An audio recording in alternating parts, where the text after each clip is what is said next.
কথা, আমাদের সিদ্ধান্ত চূড়ান্ত। কেউ যদি মনে করে থাকে যে 3 বছর জেলে রেখে আমরা খুব ভীত সন্ত্রস্ত হয়ে পড়ছি, বোকার স্বর্গে বসবাস করবে।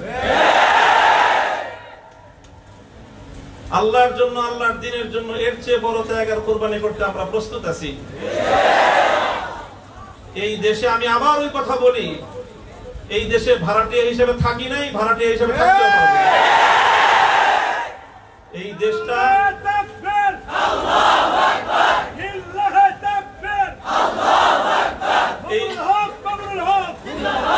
এই দেশটা আমাদের হাজার বছরের পূর্বসূরীদের ঘাম, অশ্রু আর রক্তের বিনিময়ে এই দেশ নির্মিত হয়েছে, মাটি সিঞ্চিত হয়েছে। কাজেই আমরা যদি এই মাটির দখলদারি ছেড়ে দেই, আমাদের হাজার বছরের পূর্বসূরীদের সাথে গাদ্দারি করা হবে। আমাদেরকে উত্তরাধিকার দিয়ে গেছেন এটা ভিটে মাটি বিক্রি করে আরেক দেশে গিয়ে থাকার জন্য না। আমাদের পূর্বপুরুষরা, ইতিহাস পড়ো, অনেক ত্যাগ আর কোরবানির মাধ্যমে এই মাটিকে, এই জমিনকে ইসলাম এবং মুসলমানদের জন্য সংরক্ষিত করে দিয়ে গেছেন ওনারা। আর কেউ যদি মনে করে যে আমাদেরকে একটু জুলুম নির্যাতনের মাধ্যমে আমাদেরকে ভীত সন্ত্রস্ত করে দিবে, তাহলে ওনাদের বুঝটা ঠিক না। বেশি কিছু বললাম না, এই বুঝটা আপনাদের ঠিক না। হ্যাঁ, আমরা গায়ে পড়ে কারোর সাথে ঝগড়া বাঁধাতে চাই না। আমি সবসময় একটা কথা বলি, আমরা হঠকারিতার পথে চলতে চাই না, হঠকারিতার পথে চলতে চাই না। কিন্তু কেউ যদি আমাদেরকে চাটুকার ভাবেন, ভুল করবেন। চাটুকারিতার পথেও আমাদেরকে পাবেন না। কথাগুলো এই জন্য বলতেছি যে হয়তো অনেক বড়দের কথা তো আমরা পড়ি কিতাবের মধ্যে, পড়লে আমরা মনে করি ওনারা তো অনেক আগে রাখাবেন, ওনারা তো ওরকম করবেনই। এই যুগে কি আর সম্ভব? এরকম আমাদের মনের মধ্যে একটা ধোঁকা চলে আসে, ওয়াসওয়াসা দেয় শয়তান এবং নফস আমাদেরকে ধোঁকা দিয়ে দেয় যে এগুলো হুসাইন আহমদ মাদানী রহমতুল্লাহ আলাইহির কাজ, ওনাদের মতো লোক ওই যুগে করেছেন, আমরা কি আর পারবো? না, আমরাও এই যুগে আমাদের মতো করে আমরা অনেক কিছু পারবো ইনশাআল্লাহ। 2013 সালে যখন আমি অ্যারেস্ট হলাম খুলনায়, অ্যারেস্ট হয়ে আমাকে যখন থানায় নিয়েছে, থানার গারদে, একটা হলো থানা, তারপর থানা থেকে কোর্টে যায়, কোর্ট থেকে তারপরে জেলখানায় পাঠায়। থানার গারদে ঢুকেই আমি ওখানে যে টয়লেট আছে, ওখানে টয়লেটে উজু করে, ইস্তেঞ্জা করে, উজু করে শুরু করে দিলাম। ওখান থেকেই সূরা ফাতিহা, সূরা বাকারা তেলাওয়াত শুরু করে দিয়েছি নামাজের মধ্যে, যে কিছুদিন তো থাকতেই হবে। তেলাওয়াত শুরু করে দিলাম, খতম নামাজের মধ্যে। শুরু থেকেই, একেবারে প্রথম থেকেই যদি নিজের এরকম একটা পরিকল্পনা থাকে, নিজের যদি এরকম একটা আজম থাকে, তাহলে যেটা হয় যে এই আমলের মাধ্যমে, আমলের একটা দৃঢ়তার মাধ্যমে একটা আল্লাহ পাক রব্বুল আলামিন সাহস যোগান, হিম্মত দেন। ভেঙ্গে পড়ার যে একটা মানসিকতা, সেটা আসে না। কোরআনের বরকতে, ইলমের বরকতে, আল্লাহ পাকের জিকিরের বরকতে অন্তরের মধ্যে একটা শক্তি সঞ্চিত হয়। এই শক্তিটা বিপদটাকে অনেক সহজ করে দেয়। হায় হতাশ করার কিছু নাই। হোসেন আহমদ মাদানী রহমতুল্লাহ আলাইহির হায়াত, এই জেলখানায় আমার কিছু পড়ার সুযোগ হয়েছে। সেখানে একটা কথা পড়ে তো আমি হয়রান হয়ে গেছি। হযরত মাদানী রহমতুল্লাহ আলাইহি গালিবান 3 বার লম্বা লম্বা সময়ে কারারুদ্ধ হয়েছেন।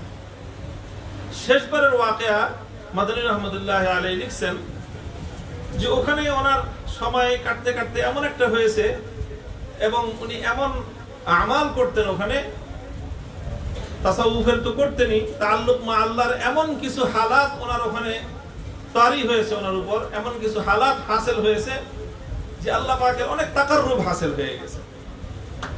এবং উনি এটা ইহসাস করেছেন জেলখানার বাইরে যেই পরিমাণ তাকাররুব আল্লাহর হয়েছে, তার চেয়ে অনেক বেশি আল্লাহ পাক রব্বুল আলামিনের পক্ষ থেকে তাকাররুব দান করা হয়েছে। এই জন্য হযরত শেষ পর্যন্ত নিজের মন্তব্য করেছেন নিজের ব্যাপারে, যে এই জন্য আল্লাহ পাক রব্বুল আলামিনের কাছে আর কারামুক্তির জন্য দোয়া করতে মনে চায় না। কারণ দোয়া করলে তো কারাগারের বাইরে চলে যাব, বাইরে চলে গেলে এই নিয়ামত আমি পাবো না। আল্লাহ পাক কারাগারের ভিতরে যেই তাকাররুব দান করেছেন, আল্লাহ নিজের যেই নৈকট্য আমাকে দান করেছেন, কারাগারের বাইরে গেলে হয়তো পাবো না। এই জন্য হযরত বলেন যে আমার নিজের জন্য কারামুক্তির দোয়া করতে মনে চায় না, শুধু একটা জিনিসের শূন্যতা অনুভব করি, কথাটা দেখো, মাদানী রহমতুল্লাহ আলাইহির কথা আমি নকল করতেছি।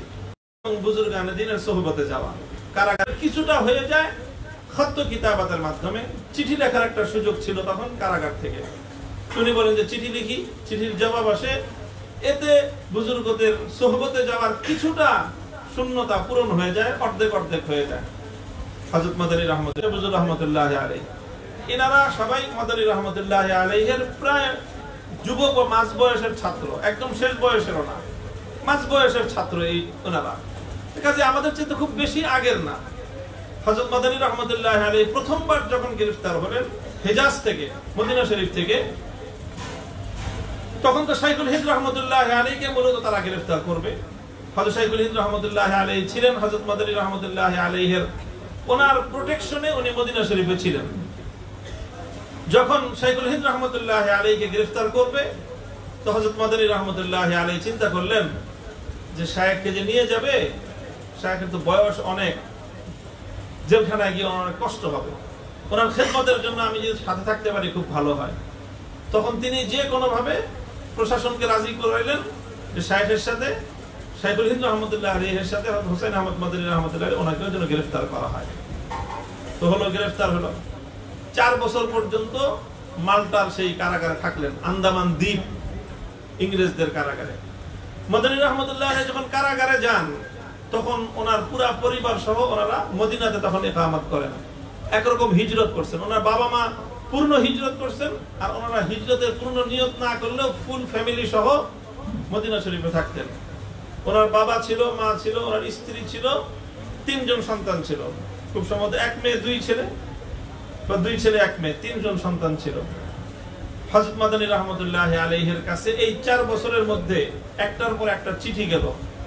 কোন চিঠিতে ওনার বাবার ইন্তেকালের সংবাদ, আরেক চিঠিতে মায়ের ইন্তেকালের সংবাদ, আরেক চিঠিতে স্ত্রীর ইন্তেকালের সংবাদ, আরেক চিঠিতে বড় মেয়ের ইন্তেকালের সংবাদ, আরেক চিঠিতে মেজো মেয়ের ইন্তেকালের সংবাদ, আরেক চিঠিতে সর্বশেষ সন্তানের ইন্তেকালের সংবাদ।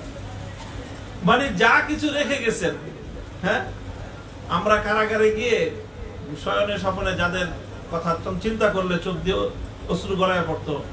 এই তো আমি 4 ছেলে রেখে গেছি, হুজুর এক ছেলে রেখে গেছেন, যাওয়ার পরে আরেক সন্তান হুজুরের হয়েছে। এরকম মুনির সাহেব হুজুরও 4 সন্তান রেখে গেছেন। মাদানী রহমতুল্লাহ আলাইহি 3 সন্তান রেখে গেছেন, আর 3ও সন্তান, স্ত্রী সহ বাবা মা সকলের মৃত্যুর সংবাদ পৌঁছলো কোথায়? কারাগারের মধ্যে। কারাগারে এমনি নিজে থাকাটা কষ্ট, আর একটা মানে দুঃখজনক শোক সংবাদ ভিতরে পৌঁছলে সেটা যে কতটা মর্মান্তিক হয়ে দাঁড়ায়। সাখাওয়াত হোসেন রাজি সাহেবের আব্বাজান রহমতুল্লাহ আলাইহি, ওনার ইন্তেকালের সংবাদ ওনাকে কারাগারের ভিতরে শুনতে হয়েছে, এবং সেখান থেকে অনেক কষ্টে কোন রকম জানাজায় গিয়ে শরীক হয়েছেন। আমাদের সাথে যে কাজগুলো করা হয়েছে সেগুলো এতটা অমানবিকতা না করলেও হতো আমাদের সাথে। জানাজায় যে যাইতে যেতে ওনার জোহরের সময় জানাজা হওয়ার কথা, সেই জানাজা পৌঁছতে পৌঁছতে রাত 11টা বাজছে। ওনার অযথাই বিলম্ব করাইছে, যে একটু কষ্ট বেশি হলে মনে হয় যে আমাদের একটু কষ্ট বেশি হলে তাদের একটু ভালো লাগে মনে হয়, এরকম একটা পরিস্থিতি আমাদের সঙ্গে আচরণ করা হয়েছে। সব লোকজন মোবাইল ফ্যাসিলিটি পায়, ইল্লা হেফাজতে ইসলাম। ইল্লা হেফাজতে ইসলাম মানে হেফাজতে ইসলামের যারা আছে, সপ্তাহে 15 দিনে কোনোভাবেই তাদেরকে তাদের পরিবারের লোকজনের সাথে যোগাযোগ করার জন্য মোবাইল ফোন ব্যবহার করতে দেওয়া হবে না। মোবাইল মানে তাদের সেই ফোনের সুবিধাটা কারা কর্তৃপক্ষের এখন বাংলাদেশের সমস্ত কারাগারের নিয়ম হলো এই যে প্রতি সপ্তাহে একবার করে বন্দীদেরকে সুযোগ দেওয়া হয় তার পরিবারের সাথে যোগাযোগ করার। আমাদেরকে এই 3 বছরে আমাদেরকে সুযোগটা দেওয়া হয়নি। তো বলতেছিলাম হযরত মাদানী রহমতুল্লাহ আলাইহি এই তো সব যা কিছু রেখে গেছেন সব উজাড় হয়ে গেছে। এই অবস্থায় একটা মানুষ বন্দিশালার মধ্যে তার কতটা দুঃখ এবং কষ্ট লাগার কথা, এটা বন্দিশালায় থেকে, কারাগারে থেকে যার প্রিয়জন বিয়োগ হয়েছে সেই কেবল অনুভব করতে পারবে। আর আমরা শুধু কল্পনা করেছি যে আজকে যদি আমার কাছে আমার একটা সন্তানের মৃত্যুর সংবাদ আসে তাহলে আমার কেমন লাগবে, কেমন লাগবে, এটা কল্পনা করলেই চোখের অশ্রুতে বুক ভেসে যেত। কারণ ছটফট করতে পারবো কিন্তু সন্তানের চেহারাটা হয়তো একবার দেখতে পারবো না, এরকম একটা অসহায়ত্ব নিজেদের মধ্যে অনুভব হয়েছে।